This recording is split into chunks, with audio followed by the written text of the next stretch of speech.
He's an entrepreneur, motivational speaker, television personality, and author.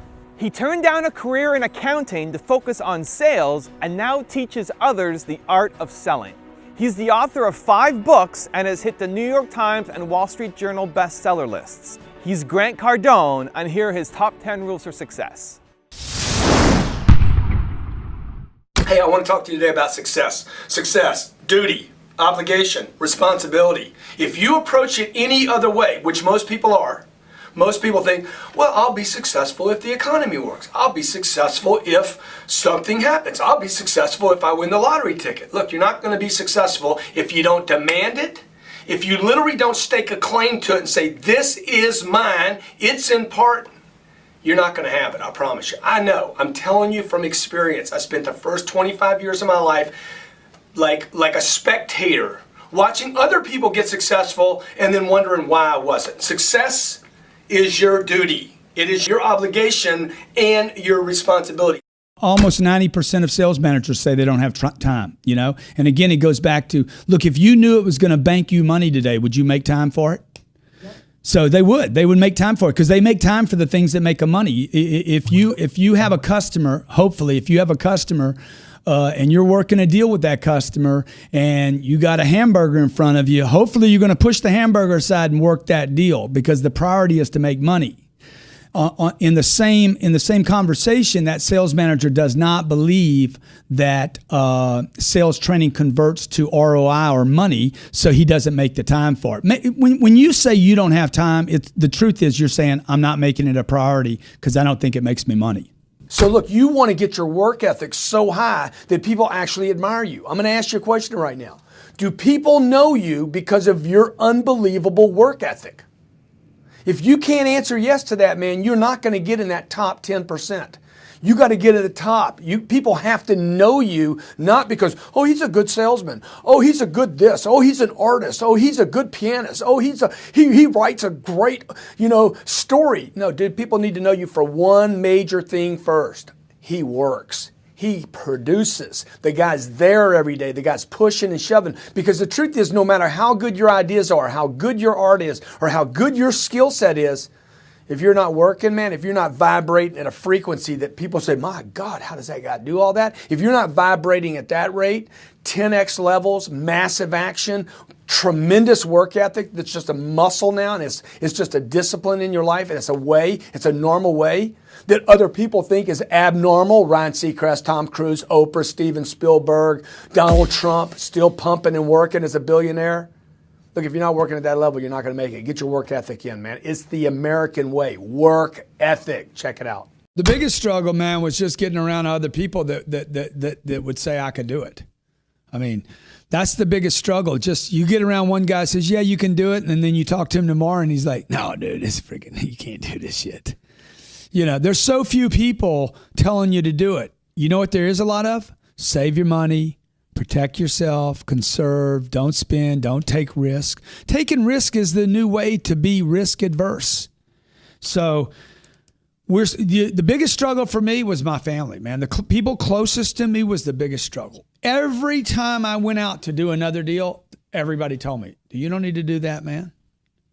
The only person that was encouraging me was my twin brother because I would see how he was doing it. Dude, he was making his swings. And so every time I'd get around other people, so I'll tell you a little trick I did. On weekends, I would always go see homes I couldn't afford. That has always inspired me. I would go drive neighborhoods. Literally, I've done this my entire life until I finally got to the point where they wouldn't even let me in the neighborhood. There's neighborhoods in Miami, dude, you can't even go see. They won't even let you in the gates. Most of them you can get in if you know some of my tricks. So the point that Shovita's writing on the board right now is you got fuel in your tank. It wants to be accelerated on, and then you got somebody in the back seat saying, hey, be careful. Nobody likes a backseat driver, okay? So they're sitting there, they're putting mental pressure on the brakes when you're trying to accelerate. The negativity is just negative. And there's no money in it. There's no future in being negative. Where's the solution? I can't do that. We can't do that. That can't happen. This is wrong. That's wrong. Oh my gosh, taxes are too high. Taxes are Dude, it's negative. It is negative. It is negative. Look, there's so much abundance of negativity. That by itself tells you why there's no value in it. You got to make a commitment to service. You got to make a commitment to like, hey, I have a target. I know that when we don't achieve targets here in my office, the first thing I ask, regardless, the internet department, if it's my accounting department on collections, or it's my sales department, I'm going to ask a question. What is the target? No target results in no sales. So if you're in parts, if you're in service, look, have a target. Measure that target hourly. If you really want to get results, measure your target every hour to see what did we get in the last 60 minutes. I promise you, do those two simple things. Don't even learn anything about how to sell anybody anything. Have a target, measure it every hour, and I guarantee your sales will come up. Within any company I own, I have 4 and 5 flows in every company. I don't have one flow. I'm not going to depend on one product. Once I get those 4 streams coming in from one company, okay? For instance, at this company, it's an online project called Cardone University. Then there's speaking gigs. Then there's books. Then there's audios. There's MP3s. Those are flows coming in for one company. At some point, I'm like, okay, let's do a second deal. So I'm going to then have a company that runs parallel, like a skier, right? I don't want the skis crossing over. I want them to be parallel so that anything that maybe I can't do any longer in this company, maybe I'm going to outsource to a partner and build a second company. Then once these two are skiing along and happy, maybe I'm gonna go do a third company out here that I have a passion for that has nothing to do with these first two. That is not diversification. That's multiple strong flows. And when I make a bet on this third company, dude, I want to take it. I want to take all the money from these first 2 flows, and I want to say, hey, if it's a good deal, go all in. If you're not sure, don't put any money in it at all, folks. There's so many mistakes salespeople make. I think you need to get down to like the main ones, but you're not selling the solution. I mean, even before that, though, I would say, Corinne, is the biggest mistake. People are not excited. They're not alive. They're not showing interest in the cycle, and they lose interest. I was in Barcelona recently, and I was looking at a watch, and the cycle didn't close. I could have bought the watch. I was qualified to buy the watch. I'm the one that walked myself in the shop on my vacation to look at the watch. I knew exactly the watch I was looking for. And when I left, my wife said, what could he have done to close the sale? I said, well, he could have kept life in the cycle. He could have kept the cycle open. So what I mean by that is, look, if you're not interested, if you don't believe the cycle can be closed, it will not close.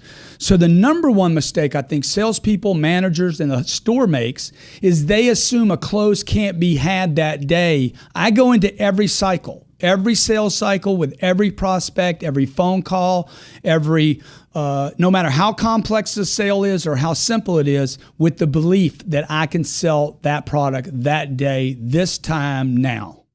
Hey, work to your potential, not your quota.